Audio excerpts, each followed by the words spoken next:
बिस्मिल्लाहिर्रहमानिर्रहीम, अस्सलाम वालेकुम। मैं हूं आपका दोस्त होम्योपैथिक डॉक्टर मोहम्मद अमीन भट्टी। आज मैं आपसे गटे यानी भौनी या जिसे चंदी कहते हैं, इंग्लिश में उसे कार्नस कहते हैं या कालोसिटी कहते हैं, उसके बारे में बात करूंगा। अगर आप मेरे चैनल पर नए हैं तो मैं आपको वेलकम, खुशामदीद कहता हूं। आप मेरे चैनल का हिस्सा बनिए और मेरे चैनल को सब्सक्राइब कीजिए और बेल आइकॉन का बटन भी प्रेस कर दीजिए ताकि मेरी हर आने वाली वीडियो आपको नोटिफिकेशन के साथ मिलती रहे। कार्नस या कार्लोस जिल्द के सख्त मोटे इलाके का मजमूआ है, यानी जिल्द के ये सख्त हिस्से जिस्म के किसी भी मुकाम पर बन सकते हैं, लेकिन ये ज़्यादातर पैरों, हाथों और उंगलियों पर बनते हैं। कार्नस की वजूहात में हाथों या पैरों की जिल्द पर दबाव या रगड़ की वजह से होते हैं। बनने की वजूहात ऊंची एड़ी वाले जूते, गैर आरामदेह जूते जो गलत साइज के होते हैं, तंग जूते इसका सबब बन सकते हैं। कार्लोसिटी का दूसरा नाम कार्लेस है, जिस्म का हिस्सा जो दूसरी चीज से रगड़ता रहता है, जिसकी वजह से जिस जिल्द पर गटे या पौनी जिसे कहते हैं बन जाती हैं। जिनमें जिम्नास्टिक लोग जो जिम्नास्टिक करते हैं, वेट लिफ्टिंग उठाते हैं, उनके हाथों पर खिलाड़ी क्रिकेट या हॉकी खेलते हैं, उनके हाथों पर कारीगर या हाथों से सख्त मेहनत करने वाले अफराद के हाथों की उंगलियों के दरमियान गांठें सी बन जाती हैं।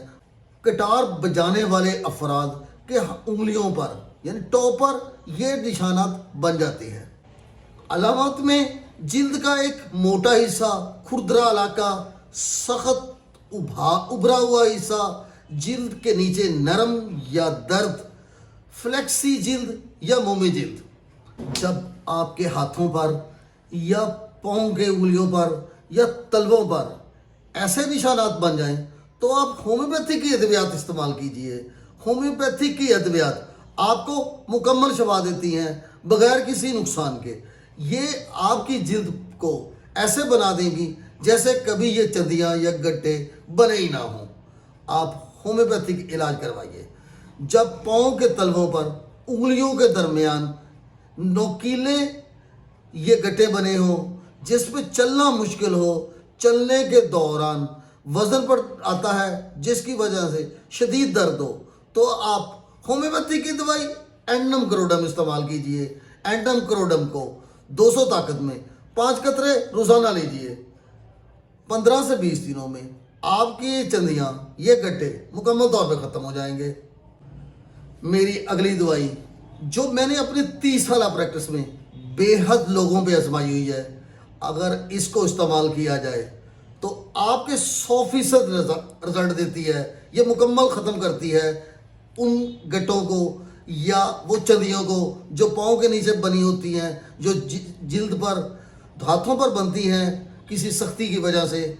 तो आप होम्योपैथी की दवाई लगाने में थूजा मदर नेचर इस्तेमाल कीजिए। थूजा मदर नेचर को 2 बार दिन में लगाइए और थूजा 200 ताकत में आप 5 कतरे रोज लीजिए। 15 से 20 दिनों में ये गिल्टियाँ, ये चंडियाँ मुकम्मल तौर पे ख़त्म हो जाएंगी। कारण बहुत ज़्यादा एहसास, यानी चंडियाँ बहुत ज़्यादा एहसास हो, सख्त और सींग की तरह निकली हुई हो, तेज़ दर्द जो जलन पैदा करे, तो आप होम्योपैथी की दवाई रेनिकुलस बल्ब से इस्तेमाल कीजिए। इसको 30 ताकत में 5-5 कतरे दिन में 3 बार इस्तेमाल कीजिए। कारण या चंदियाँ जिनमें जख्म बन जाएं, पैरों पर ठंडे पसीने आए, पाँव से गंदी बू आए, बहुत बदबूदार हो, तो आप होम्योपैथी की दवाई सलेशिया इस्तेमाल कीजिए। सलेशिया ये पाँव में जो पसीने आता है उन्हें भी ख़त्म करती है और उनकी बू को भी मुकम्मल तौर पे ख़त्म करती है। सलेशिया को जब जख्म बने हो तब इस्तेमाल कीजिए। इसको 30 ताकत में 5-5 कतरे दिन में 3 बार लीजिए। और अगर आप सिर्फ पसीना की शक्ल में इस्तेमाल कर रहे हो तो 200 ताकत में रोज़ाना एक खुराक लीजिए। पसीना में सिर्फ एक हफ्ते का इस्तेमाल काफ़ी है। अगर आपको मेरी ये वीडियो अच्छी लगे, पसंद आए, तो आप लाइक कीजिए। खुश रहिए, शाद रहिए, आबाद रहिए और हमेशा मुस्कुराते रहिए।